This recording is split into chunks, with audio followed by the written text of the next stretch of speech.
Every year, one thing is always predictable. Postage costs go up. Stamps.com gives you crazy discounts of up to 89% off USPS and UPS services, so your business will barely notice the change. Stamps.com has been indispensable for over 1 million businesses just like yours. It's like your own personal post office. No lines, no traffic, no waiting. Sign up with promo code PROGRAM for a 4-week trial plus free postage and a free digital scale. No long-term commitments or contracts. That's Stamps.com, code PROGRAM. I think till the last day, we didn't believe that it would happen. You don't believe it. It's like you think about a world you live in and someone will tell you it won't exist. It's just something you can't imagine.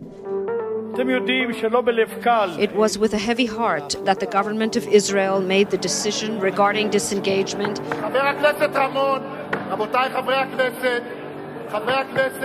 On February 16th, 2005, an unusually tense session was underway at the Israeli Knesset.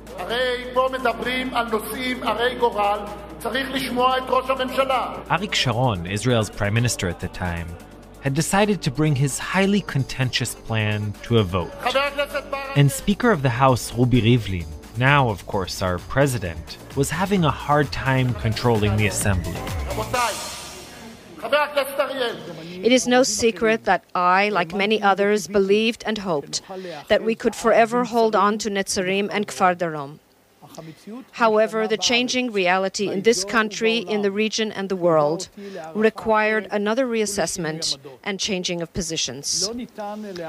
Gaza cannot be held onto forever. Sharon's plan to unilaterally withdraw from the Gaza Strip and 4 isolated settlements in northern Samaria was explosive. It triggered an unprecedented public debate, full of raw emotion that split the nation. Roughly 2/3 of Israelis supported the plan, including the leader of the opposition, Shimon Peres.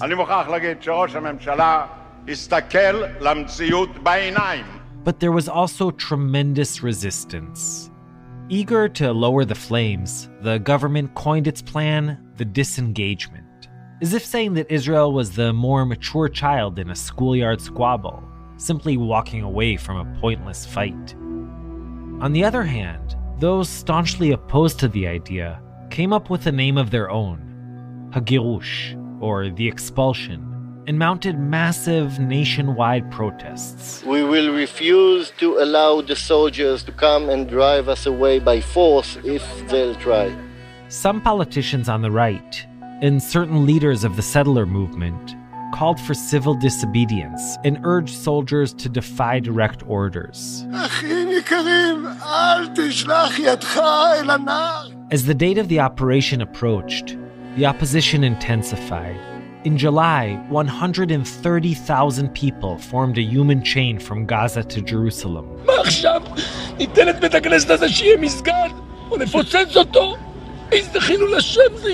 In the weeks and days before the scheduled eviction, thousands of people rushed to the Israeli settlements in Gaza in a Hail Mary attempt to block, or at least delay, the removal.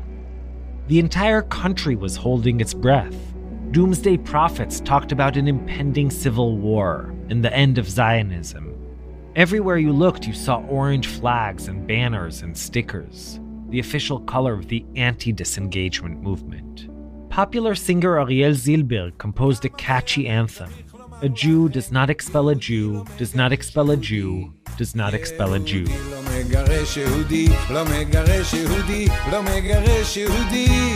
אז כמה פעמים צריך לומר לכם, יהודי לא מגרש יהודי.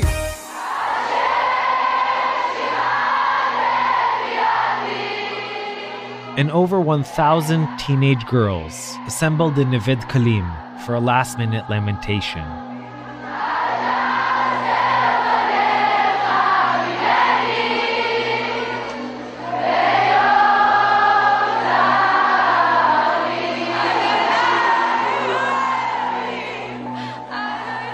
יולי אדלשטיין נגד, יעקב אדרי בעד, אהוד אולמרט. But all ultimately to no avail. The plan had passed with bipartisan support, and was now on the verge of implementation. בנימין נתניהו, בעד. חברי הכנסת! Army and police forces had amassed right outside Gaza and awaited orders to begin the evacuation. Good evening and welcome to IBA News, broadcasting from Jerusalem. The disengagement has begun. Thousands of IDF troops and police officers entered Gaza settlements this morning to hand out eviction notices to local residents. They were met by hundreds of defiant settlers and their supporters who swore they will not leave. Many of you probably remember the sounds and sights of the disengagement. I know I do. I had just finished my first year at university and received a summer grant to go to Gush Katif, that's what the Israeli settlements in Gaza were called, and document the events. So I was there, in Neve Dekalim, the so-called capital of the Gush, and witnessed many moments like this one. This Torah scroll was dedicated in memory of my wife's grandparents, who were murdered in the Holocaust. It was written by family members and residents of our settlement, according to the instructions of Rabbi Kamenetsky. My family and I are taking it into our custody. Regardless of whether or not you identified with the settlers, the emotions were intense. Look, what can I say? I was in the army for 42 years. This is General Gershon Cohen, the IDF commander put in charge of the whole operation. I fought in the Yom Kippur War, in Lebanon, and many other battles. But the disengagement, those final moments when the synagogue in Neve Dekalim was evacuated, really shook me to my core. Even if our houses are demolished, the spirit that has been built here over the last 24 years will remain forever. This Torah scroll will accompany us wherever we go. Because if there's one thing this ordeal has taught us, it's that if there's no Torah, there's nothing at all. All you wonderful kids sitting here, you must remember, our struggle is not to preserve walls. We're fighting to save our spirit. And with the grace of God, in this battle, the battle for spirit, we've won big and we'll keep on winning.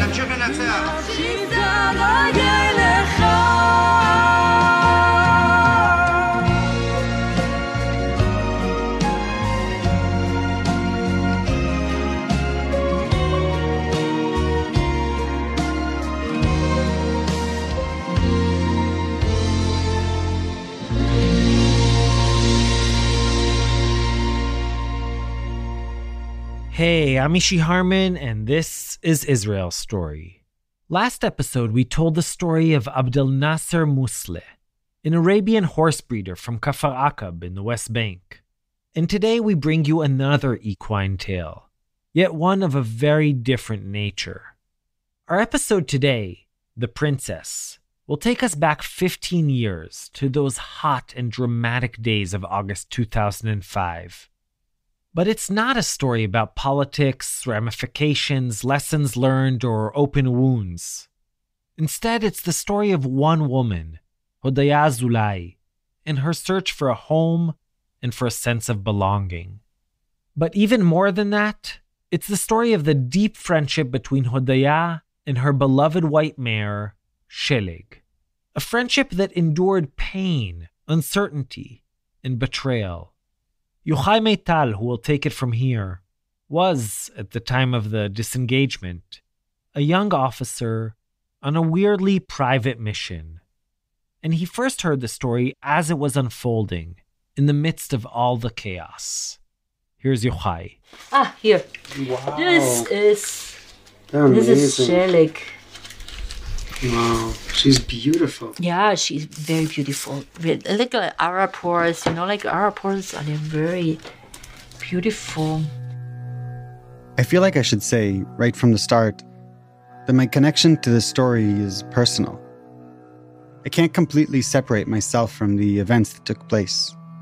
At the time of the disengagement, My sister and her family were living in the settlement of Netzarim, a Jewish enclave 3 kilometers south of Gaza City. My sister was the village doctor, and since this was a time of countless bombings, shellings, and roadside booby trappings, I was constantly worried for her safety and for the safety of my nieces and nephews. For several years prior to the disengagement, transportation to and from Netzarim was permitted only with armed military escorts. I hated the thought of my nieces and nephews going to school in armored trucks. When talk of the disengagement began, it seemed like everyone around me instantaneously formed a clear opinion in support of or in opposition to the move.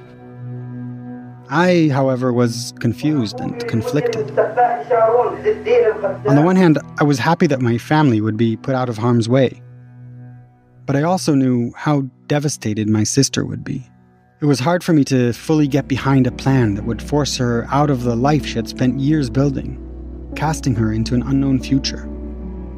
No one knew what would become of the incredibly tight-knit and caring community she and her friends had formed.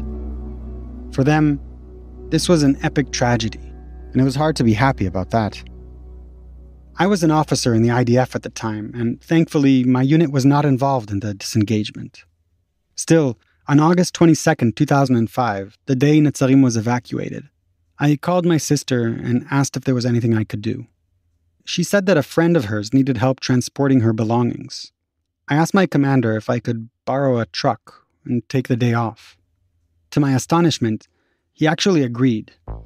And that's how, a few hours later, I found myself in the middle of one of the last convoys headed towards Netzarim. It was then that I first met my sister's friend, Hodaya. That was a bad day. I worked through the night with one of her sons, packing up the house and loading everything onto my truck. Meanwhile, Hodaya was busy running around chasing animals. At dawn, I drove back to Israel and have never returned to Gaza since. In the intervening years, Hodaya has moved more than a dozen times. Her current home, which she hopes will be her final stop, is in a West Bank settlement overlooking Nablus. You might think that following the experience of living in a war zone, Hodaya would have chosen to settle down in a quiet place. But instead, she lives in Givat Elumot, an offshoot of a settlement called Itamar. Itamar is known as one of the most hardcore and ideological settlements. When I arrived, Hodaya was standing outside her caravan, waving. She immediately took me to look at the stunning biblical view. From here, it's Hagrizim and Harival. You know from the Tanakh? This is Shrem. This is Shrem. Over the years, there have been many violent clashes with the neighboring Palestinians. It's called Awarta. In 2011, terrorists from the nearby village of Awarta massacred the Fogel family in their sleep. The Fogels, by the way, had also been evicted from Netzarim. The day before I came to interview Hodaya, mass settlers were filmed hurling stones at Palestinian farmers and left-wing Israeli activists. But now, other than the occasional sound of jets and drones in the air, all seemed peaceful. We walked back to the caravan and sat at a picnic table outside, under a canopy of dry palm branches. Hodaya poured me some water and offered me some cake. Thank you for this cake. Then she pulled out a photo album with old pictures of her time in Netzarim and flipped to a picture of Sheleg, her favorite mare, a large white Arabian horse with a flowing white mane and tail. In the picture, a young boy is riding on Sheleg's back. A friend who climbed up on a barrel to be at the same height is pointing at him. You see that it's nice. Both kids are laughing. It looks like a scene from a fairy tale. They, for example, they were always fighting. Mm-hmm. And then I put them together on the horse. Okay, fight. Great luck. So they got friends. You see them? Wow, yeah. Yeah. That's amazing. So that was so nice. Everything was very simple in Netzarim. And children were so, satisfied from easy, simple things. Yeah. But this fairy tale of a religious settler, it starts in an unlikely place. Can I ask you what your name was before? Ines. Ines. Yeah. I was born in East Germany. Come from a really atheistic home. I'm born in 1966, so Really in the East German, with all the communist ideology. And at that time, for example, like if you just stand together, two people with the same symbol, it's already a illegal demonstration. People were like arrested within seconds. Despite growing up in such anti-religious surroundings, it was ironically the church that offered her a safe haven, a shelter from the prying eye of the state. It was there, in youth group meetups, that she could openly hear and discuss new ideas. There you could speak and think that you do things. It was very young. I was 18 years old. And that was the same time I got married. That was also one way to just move out, The young couple eloped and moved out to the countryside. It's like a really beautiful place in Thuringia, a little village with they had a lot of Haflinger horses. Ines found work on a farm, tending to chestnut-colored, blonde-maned Haflinger horses, a hardy Austrian breed. You had to take care of them and foals and everything. For Ines, it was a perfect and peaceful existence. She had loved horses ever since she was a young girl. It's like great energy. You together, it's some harmony with the horse, like conversation. You were like a team. Soon, Ines got pregnant and gave birth to a son. And when he was 1 year old, I was pregnant with the second one. Things seemed headed in the right direction, but this idyllic life didn't last long. My first husband, he suddenly accident. That's it. Her husband got into a car accident and was killed on the spot. For Ines, who was just starting her adult life, starting a family, a career, everything screeched to a halt. I was 20 years old and with a child 1 year old and with a second in the middle of pregnancy. So it was like, I moved back to Chemnitz, where we were from, and left the horses. I left everything, of course. I had 2 little children to take care of. That was one thing which really was very shaking, So I started again to think about faith and about what's meaning of life, what is left. I got a little bit into the church, but I never learned it. I got to a point that I understood there is Borei Olam, there is a creator, and for me it was clear, but I never learned Christianity. One day, on a weekend retreat with her church, the pastor led a discussion about faith. So he asked us about do certain things, what does it mean for us? As people started scribbling down their thoughts, Ines sat quietly, searching her soul for answers. When they were all done, they each shared their views with the group. As she read her response, the pastor's head suddenly jerked up. And he's suddenly you don't think as a Christian at all. You think like a Jew. You think like a Jew. It was just a thought that popped in his mind, not something he meant to bear any kind of negative connotation. And Ines did not receive it that way either. I said, wow, that's very interesting. Nafshi, nafshi, chamda. In fact, the pastor's offhand comment stayed with her.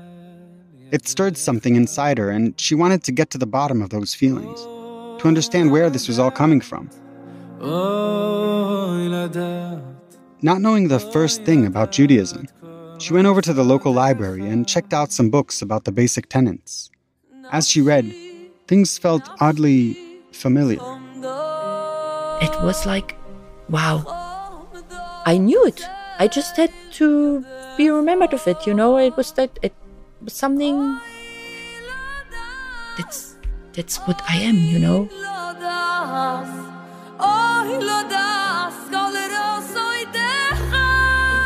When my husband died, it was 87, and 89, the wall came down. Die Einheit unserer Nation. They are here in the thousands, they are here in the tens General of Secretary thousands. Gorbachev, open this gate. And there were all these changes. If there is someone who sleeps for 8 weeks and you told him what happened here, he thinks you're crazy.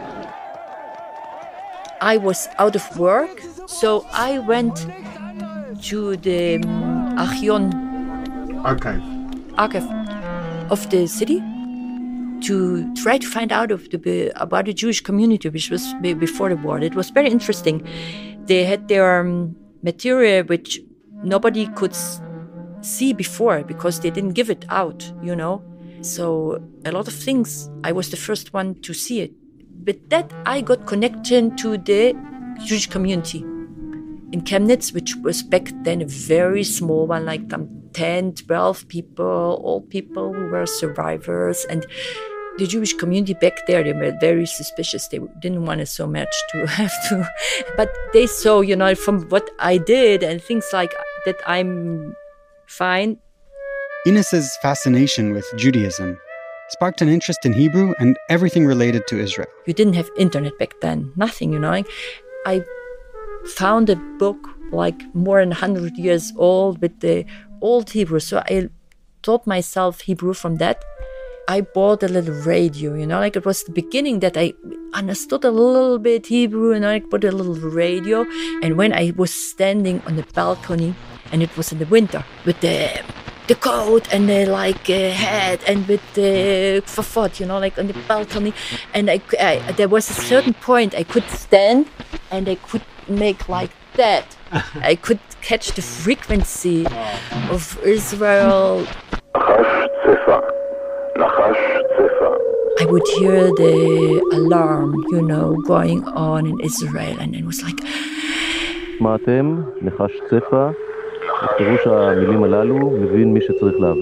She felt forces greater than herself pulling her towards Israel. But she was conflicted. My children were like some 5, 6 years old, and I was very mixed up what to do, I knew that inside me, I want Torah, I want to keep halakha, and I want all the Judaism. On the other hand, there were the parents of my husband. They were there and they were helping us, and children were very connected to them. Well, what to do, to take the children and to do that or not. As a single mother, she knew that her personal, spiritual transformation would directly impact her sons. Would she be doing the right thing by taking them along for the ride? While she grappled with this dilemma, something happened that she took to be a sign. One night, she was driving with a friend in a cheap East German car. Trabant, it was like very unhealthy in accidents, Her friend's 2 girls and Ines's 2 boys were all sleeping peacefully in the back. They were driving down a winding country road when a drunk driver approached them, head-on, swerving between the lanes.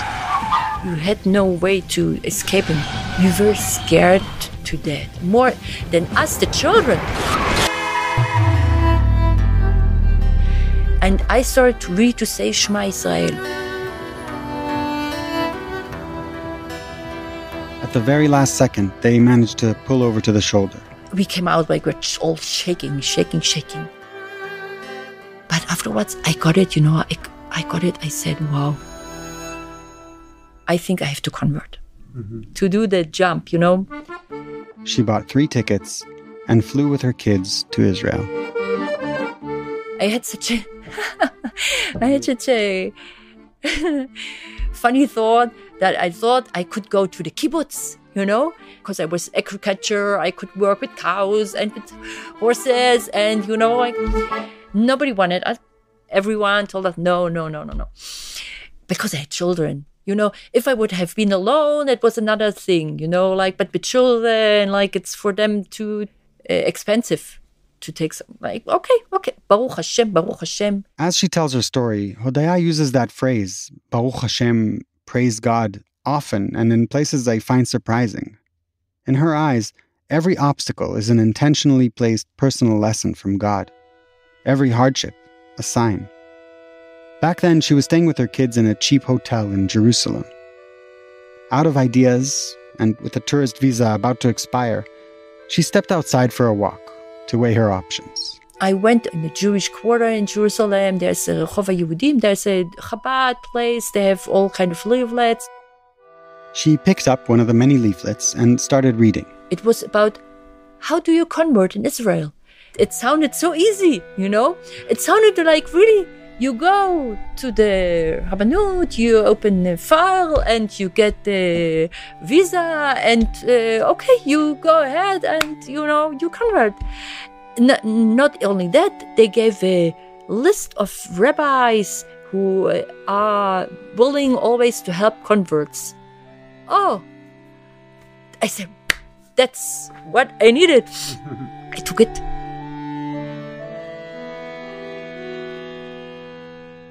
As many of you perhaps know, converting in Israel is not nearly that simple, nor is it that quick. For a year and a half, Ines studied Judaism at a seminary and worked illegally at a kindergarten before she even got an appointment with a rabbinical court. By then, her tourist visa had long expired. And it was already like shahor, like just illegal. She knew this would be her last chance. If I don't succeed to get converted now, I have to go back to Germany. I can't stay in Israel anymore. She sat anxiously in the rabbi's waiting room with a bunch of other conversion hopefuls. People came out and we all, what did they ask? Finally, she was called in. I went in with my children, so we looked at all the I had a lot of letters, learning, and like the Beit Knesset where we were praying. That was before Purim, so we asked some halachot of Purim. Then he said, okay, you from Germany? Do you see a difference between Germans and Jews? Gentiles and Jews? I said, no. He said, oh, no? That's very bad. You can't convert like that. She immediately tried to walk back her impulsive answer. No, of course, there is a difference. Like the Jews were those who took on themselves the Torah. But it was too little, too late.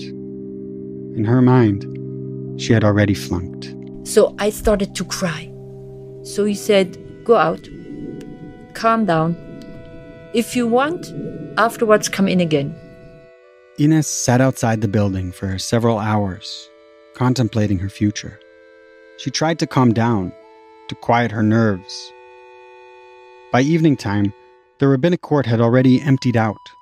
One of the ushers who came out to lock the doors asked her if she wanted to go in again. Hesitantly, she answered, Ken. So I went again, and I was sure he would give me another question, right? So I was sitting down, he said just, no. Like, same question, come on, But in the meantime, he went through my whole paper, and so he saw I would again go to pieces. So he said, Mazal Tov, what's your name in Israel, So I took Hodaya.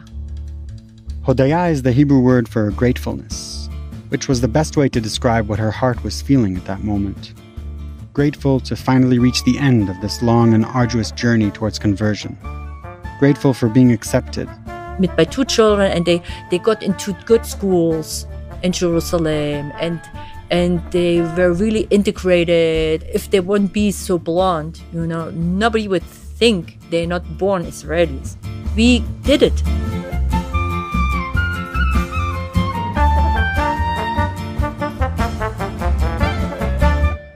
We'll be right back. Get ahead of postage rate increases this year with Stamps.com. It's like your own personal post office. Sign up with promo code PROGRAM for a 4-week trial plus free postage and a free digital scale. No long-term commitments or contracts. That's Stamps.com, code PROGRAM. And now, back to the story of Hodaya Azulay, the young East German widow who moved to Israel with her 2 sons and had just managed, finally, to convert to Judaism. Here's Yochai. Hodaya and her boys settled into their new, calmer lives. Things were still difficult, of course. After all, she was a single mom without much of a social network or safety net. She continued to work long hours at a gan, a kindergarten, and to care for her young sons, But at least they were now here legally and no longer living in a state of perpetual uncertainty. But this is where our story takes an unexpected turn. A turn which brings us to Netzarim, the Gaza settlement where my sister and her family lived, and where years later, and under dramatic circumstances, I first met Hodaya. This friend I was working with in the gun, she had friends in Netzarim. That was that year when there was the Intifada. Netzarim was really cut off. Mm-hmm. They could just get there by helicopter, and there was really big balagan there around. So on Sukkot, they opened again the road, and you could go in. And so we said, she, like my friend, she's very active, and she said, "Yalla, let's go." And we do some activities for the children there. They were for 2 weeks there in craziness. So took the bus. First bus as we went into Netzarim. We did some games and activities, some art, simple things we brought, And they were so grateful, they were so nice and so, wow, is it yofi? They were so happy. So I said, okay, maybe I do such a thing. I try to come for Rosh Chodesh. Every Rosh Chodesh I will come and do for the children some activity for Rosh Chodesh. After several months of these regular visits, Hodaya began to develop an attachment to the place. And apparently, the feeling was mutual. Just by chance, one of the Netzarim kindergarten teachers was about to give birth, and the community was having a hard time finding a maternity leave replacement for her.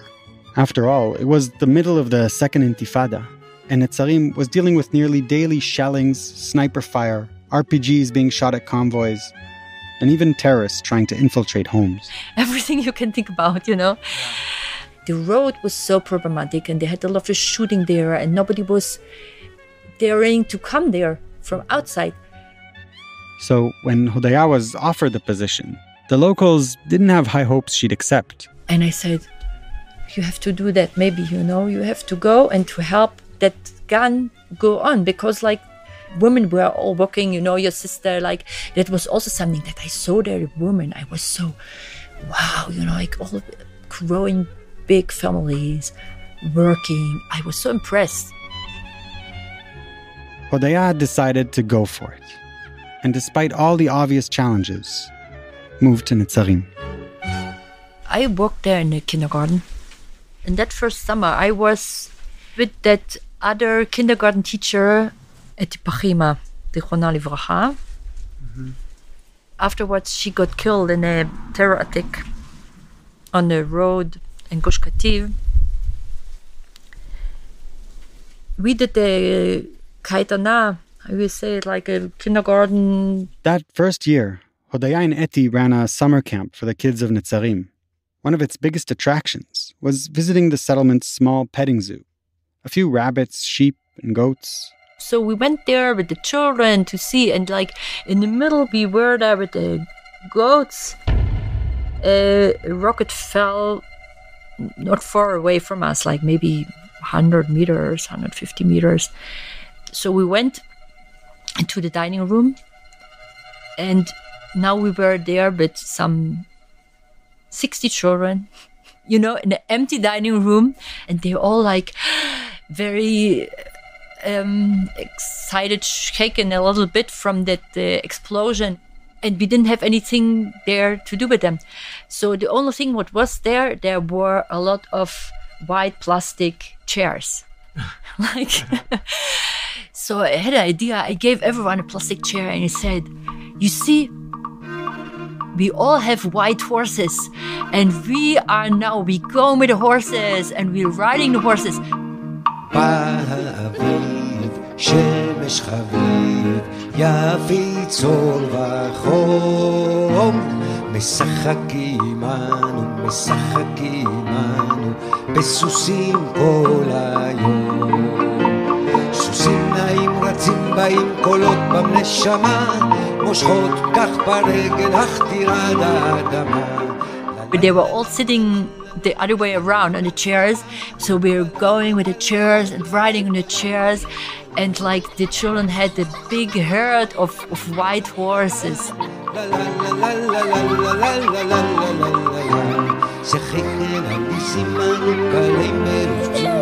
And it was like such a dream, such a prayer, you know, like that Hashem was hear these children, like they were so scared, the children, from the missile, you know, like that afterwards we had really 2 white horses.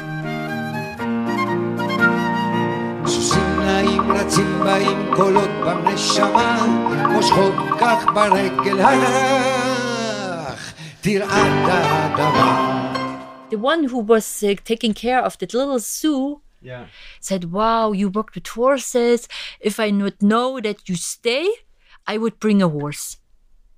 You know, that you help me to take care of the horse. So he brought a horse.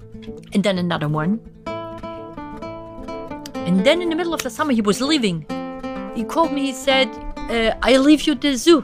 Bye. You know? Hodaya suddenly found herself alone, in charge of the zoo. She quickly set out to work. Then we had sheep, goat, rabbits, guinea pigs, hamsters, dogs, ducks, goats, hens, tortoise, all kind of little snails. And, of course, 2 horses. The zoo quickly became a focal point for the entire community, especially for the children. The undisputed star of this menagerie was her white mare, Sheleg, Hebrew for snow. I worked with a lot of horses in my life, like really with a lot of horses. This is a really special one. She was really understanding Hebrew. You could talk to her, you know. And she was very communicative, you know. Like it was something very special. And she was very, very sensitive and very smart. She was very soft with children. But she loved to run, you know. You could take her in a sense and let her go. Wow, no, you know. She's really a great riding horse for children. But on the other hand, she was very spoiled. She was like a princess. Like a princess. For example, Sheleg had to be hand-fed and would only agree to eat food that was served directly into her mouth. Otherwise, she would not eat. She would not fight about it. She was just not eat, you know. With Sheleg now under her care, Hodaya could combine her 2 greatest passions. I love horses, and I very much love to work with children, and children were coming helping. They got up in the morning. They went at 6 to pray, Shachrit. 7, they came to help in the zoo. And 7:30, they went to school. In the afternoons, Hodaya offered therapeutic riding lessons. But I couldn't have everyone in there. There were a lot of children who wanted to ride, and also not everyone could afford themselves. Like even we did it very, very, very cheap, but there were big families who couldn't afford themselves. So Hodaya designated 1 afternoon a week for those who couldn't afford private lessons. She even invented an incentive system. Whoever came and helped out at the zoo and with the horses got a little note. A little petik with the drawing of animals on it. 4 of these IOU cards were worth 10 minutes on Sheleg's back. It's really funny, like even today, there are children, it's 14 years back, you know. They come to me, they say, you know what, I still have notices. You owe me riding. It wasn't just Hodaya and the children who adored Sheleg. Some of the IDF soldiers stationed in Netzarim fell in love with her as well. One of them, himself a settler from Tkoa in the West Bank, even stayed in touch with Hodaya, calling every now and then to check up on Sheleg. He saw her walking with children, so he was like, wow, and he was so excited about her. Now, a war zone like Netzarim doesn't exactly lend itself to the kind of serenity you'd normally associate with therapeutic riding. But even in that, Sheleg was unique. One day, Hodaya was giving a lesson with Sheleg. And I had a really small child, like even not 2 years old, sit on her, and other children standing around her, and suddenly we hear, okay, like something like that. The rocket landed just yards away. Hodaya's gaze flashed to Sheleg, and she saw every muscle in her lean body tense up. I saw her freezing, like saying, just take off this child, you know. The second Hodaya took the toddler off her back, Sheleg reared, neighing and wildly kicking her front legs in the air. She really, got herself together not to jump right away, because she knew there is a little child on her back and she would throw him off, you know. As little moments like this demonstrate, the veneer of carefree fun was frequently punctuated by the reality of Netzarim being an isolated settlement in the middle of the Gaza Strip. An entire regiment of soldiers was deployed to protect its residents. But the attacks persisted. And as they did, the decades-long debate surrounding the Israeli presence in Gaza intensified. The heavy price, in terms of both blood and resources, prompted more and more people to talk of a unilateral withdrawal from Gush Katif. With time, those voices only grew louder. I think till the last day, we didn't believe that it would happen. You don't believe it. It's like you think about a world you live in and someone will tell you it won't exist. It's just something you can't imagine. But the disengagement plan marched forward, and a date, August 17th, 2005, was set. Things were getting real. Hodaya even received a notice from Sela, the ad hoc governmental agency set up to coordinate and implement the eviction. They will send us a transportation for horses and sheep and goats, which we have to pay. But prices, wow, you know. And then they are ready for 3 weeks to keep these animals. You have to pay for every day a huge sum. And after 3 weeks, if you don't take them, they will sell them. This is what will be done, you know. Or you find yourself a private solution. So I knew I have to save the horses. Then, out of the blue, Hodaya got a phone call from that IDF soldier who would call her periodically to check up on Sheleg. And he said, if it comes to they drive you out of Netzarim, I help you with the horses. The official position of the Gush Katif leadership was that the evil edict of the impending expulsion would somehow, in the very last minute, be averted. They therefore instructed the residents not to pack up their homes or make any kind of preparations to move. Instead, they said, people should focus all their energy on prayer and advocacy. I left everything till the last day. The day we had to leave, it was the Monday.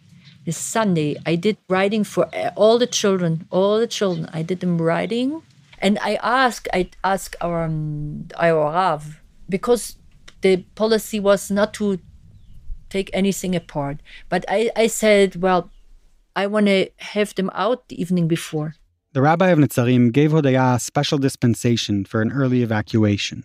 The IDF soldier who contacted her came and carted the horses away to a farm on his West Bank settlement of Tkoa. Sunday evening, he came and took the horses. 12 hours before. But the fate of the other animals remained uncertain.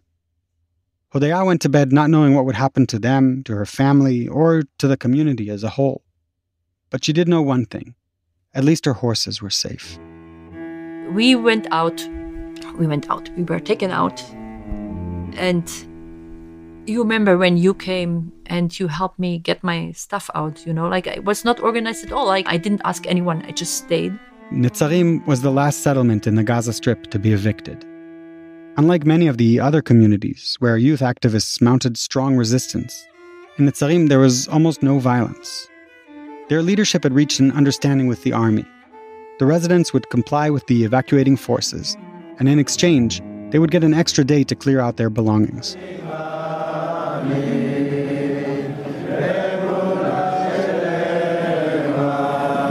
On August 22, 2005, the entire yeshuv congregated in the Netzarim synagogue for one final communal prayer. As they stepped out of their Bet Knesset for the last time, some knelt to the ground to fill their pockets with the sand of Netzarim, vowing to return one day. Then, as a group, they got on buses, which took them directly to the Kotel, where they kept praying together.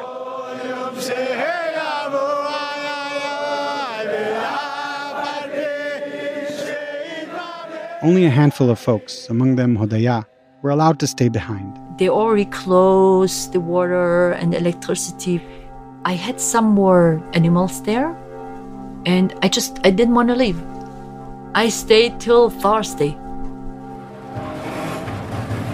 And it was the day they destroyed Netzarim.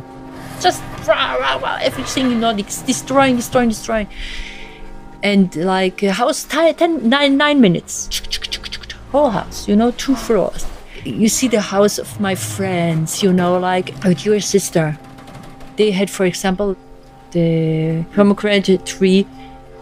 Years earlier, my sister had planted a pomegranate tree in her front yard. She planned to pick a few before she was removed, but in all the mayhem, had forgotten and called up Hodaya to ask her to do so. If you just could pick some pomegranates for Rosh Hashanah from our tree. Hodaya, who was speechlessly watching the demolition, quickly ran over to where my sister's house once stood. The pomegranate tree was no longer there. There was already a big hole, just a hole. Then I don't remember anymore, I was just so in a shock. I think for a month I was like...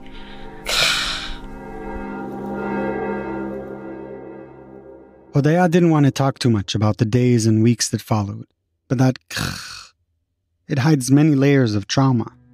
For starters, many of her other animals, the sheep, the goats, the rabbits, all taken away by the government subcontractors, didn't make it.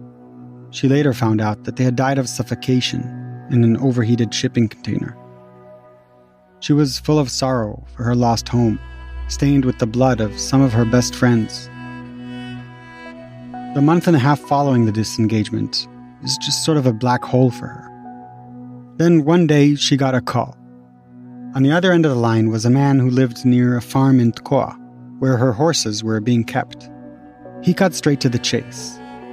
"I saw your horses," said the man, "and it looks like they're about to die." The day after, I came with hitchhiking, and I saw her from far away. By the time Hodaya arrived, one of her horses had already died, but Sheleg was just barely alive. She was just skin and bones. I have pictures I can show you. It's like, wow. Her eyes were like dead eyes. She turned around, she saw me. She turned her head. She didn't want to see me. Like that. She was so attached to me before. I could call her, she would come running to me from far away, She was so injured. For her, it was like I was a traitor. I tried to speak to her, and I started crying. I cleaned her, and I brought her a lot of goodies. She liked the nuts and dates, and I brought her all kind of things she likes. She was like, okay, The former soldier who voluntarily took the horses in was full of good intentions, and Hodaya stresses that she harbors no ill will towards him. But I didn't understand. I didn't know he was not there. She later learned that he had put her mares in an enclosure with a bunch of other horses, and wasn't there to supervise. Those who were left in charge didn't really know how to care for therapeutic horses like Sheleg. A little bit wild youngsters taking care of the horses, so they didn't really know how to take care. Let's say like that. I told you, my princess, please bring me my plate and leave me alone. They put them there with other horses. They just had the hay in the middle of a big place with fence around, and these horses wouldn't let, that's what I heard afterwards, they wouldn't let my mares eat at all. When I gave them away, At least Sheleg, she was even fat a little bit. The veterinary said before, like, she's a little bit, over. But that was her luck. Because like the second one, she was not too fat, so she died. She was like starving there. At the time, Hodaya was temporarily living in the dorms of Ariel College with her 2 kids and was in no position to take in a horse. But she knew that if something wasn't done quickly, Sheleg wouldn't make it either. I thought, what I can do to take her. So, without really thinking it through, Hodaya picked up and relocated once again in order to be closer to her mare. I had to stay with her for hours because she didn't want to leave me. She just didn't let me go out. So I promised her, I said, everything's fine. I come back. I'm here after every day. True to her word, Hodaya came back every day, slowly regaining Sheleg's trust and nursing her back to health. We had really for 4.5 months to feed her and like vitamins. I got every special thing to get her again in shape. And after 4.5 months, suddenly her eyes came back like to life, And we said, wow, here, you see? Hodaya managed to rehabilitate Sheleg, but her own life, which was put on hold, was still very much in turmoil. She didn't even have a permanent place for her and her kids to stay. I was afterwards moving, because we didn't find so much where to live. Like, I think 13 times I moved since Gush Katif. 13 times. And each of those times, she took Sheleg with her. She was always with me, like, going with me from farm to farm. It was a heavy burden. In addition to dealing with arrangements for her and her kids, she also had to arrange transportation and a shed or barn for Sheleg. But she never questioned it. Eventually, both Hodaya and Sheleg wound up close to their old home, just a few miles east of Netzarim. Hodaya found a place at a therapeutic riding farm in Ein Apsol, an Israeli agricultural village on the border of the Gaza Strip. Meanwhile, many of the residents of Netzarim, including my sister, had moved to a nearby community they were building from the sand up called Bnei Netzarim, or Sons of Netzarim. This gave many of the children of Netzarim a chance to ride on Sheleg once again. They came to ride on the horse. They could again... It was a kind of closure for them. Yeah, of course. But Sheleg wasn't getting any younger. She got already like 18, 19. She had a little bit problem. Old ladies, let's start. And what to do with my horse. That was very sad. Bnei Netzarim was setting up a little petting zoo, and Hodaya thought that this would be a perfect place for Sheleg, who was now already too old to be ridden, to live out her days. Surrounded by ducks, goats, and kids with sticky little fingers handing her apples, carrots, and dates. Truth be told, there is no climatic ending to this story. No final twist or shocking reveal. Just peters out, the way most stories in life do. A short time after she arrived at the new petting zoo, Sheleg passed away. Hodaya said goodbye to her dear equine companion and tried to move on with her life. She remarried, had another kid, and settled down in a small caravan in Givat Alumot. But like my sister, like many of their former neighbors, a picture of the Netzarim synagogue, with its distinctive round shape, still hangs in Hodaya's living room. And that makes a lot of sense to me. After all, for Hodaya, Netzarim was much more than just a home. It was where she first found her community, where her boys grew into young men, and where she bonded with a very special horse. Thanks to Sheleg, Hodaya was finally able to combine her 2 selves, the nature-loving horse girl from the German countryside she had once been, and the devout religious Jew she had now become. And more than 15 years later, the memories of those days in Netzarim with Sheleg are never far from her mind. מה זוכר הסוס מכל אשר רכבו עליו האם הייתי פעם סוס? מה זוכר הדרך מכל אשר עברו עליה? האם הייתי פעם דרך? האם הייתי פעם? האם הייתי פעם? Yochai Meital. Yochai also scored and sound designed this episode, which was recorded by Tony Hernandez at the Seltzer Sound Studio in Brooklyn, New York. This pictures the children took. Whatever they feel, that is their Netzarim. As always, Sela Weisblum mixed it all up. So Tamar Fogel. Thanks to Ishai Ribo and Moti Steinmetz for giving us permission to use their song Nafshi, which you heard in the story.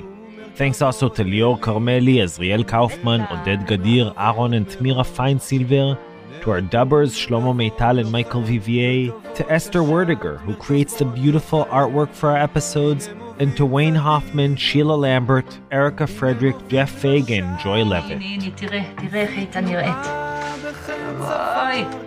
Follow us on social media, Instagram, Twitter, Facebook, all under Israel Story. And while you're at it, don't forget to sign up for our newsletter. All you have to do is go to israelstory.org/newsletter. Israel Story is produced in partnership with Tablet Magazine. Our staff is Yochai Meital, Zev Levi, Joel Shupak, Yoshi Field, Skylar Inman, Sharon Rappaport, and Rotem Tzin. Jeff Umbro from The Podglomerate is our marketing director. Marie Ruder, Clara Fug, Michael Vivier, and Alicia Vergara are our wonderful production interns. I'm Mishi Harman, and we'll be back soon with a brand new Israel Story episode. Till then, stay safe, shalom shalom, and yalla bye. הנה רטו מרכבות אלים, הנה רטו מרכבות מרות, הנה רטו מרכבות לוחם, מרכבות קשת, מרכבות לוחם. הנה מוביל צדיק, הנה מוביל רשע, לפי תנועה בחן צוואר, לפנוף הרמה.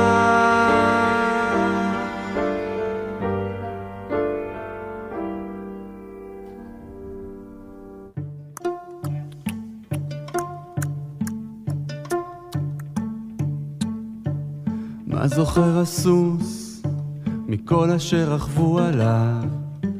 האם הייתי פעם סוס?